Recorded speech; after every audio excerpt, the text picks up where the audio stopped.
So, yun. Mag-share po ulit ako sa inyo paano po maligtas. Yan. Sabi sa Bible po, no? And then, ito po, basahin po muna po natin yung Romans chapter 5, verse 12.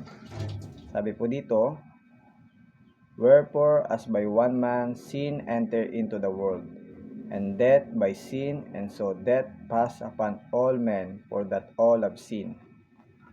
So, makikita niyo po dito sa verse na to, may isang taong nagkasala.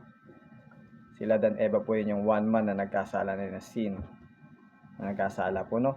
Ngayon, dahil sa isang tao na nagkasala, pumasok yung kasalanan sa buong mundo. At yung kamatayan dahil sa kasalanan dumating.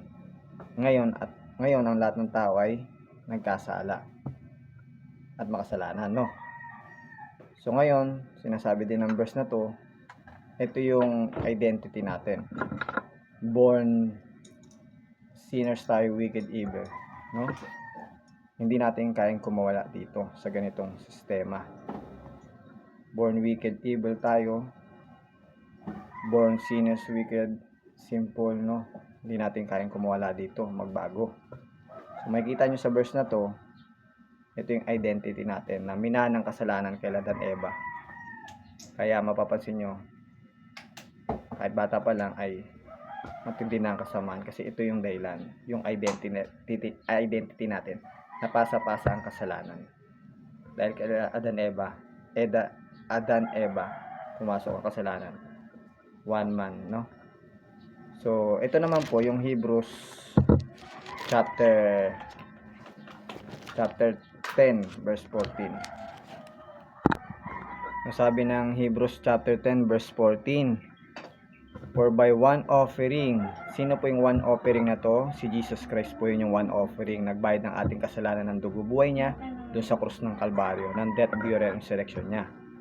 At sabi dito, He had perfected forever them that are sanctified. So, kung tatanggapin nyo po ito, i-accept nyo po na si Jesus Christ namatay para sa ating makasalanan doon sa krus ng Kalbaryo, ng dugo niya, binayaran niya. Kung i-accept nyo po yun ng buong puso, ito po sabi ni God, for by one offering, He had perfected forever them that are sanctified.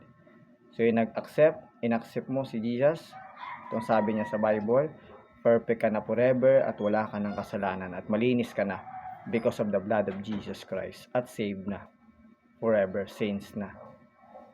Yun ang sabi ng Bible. So, yun po yun.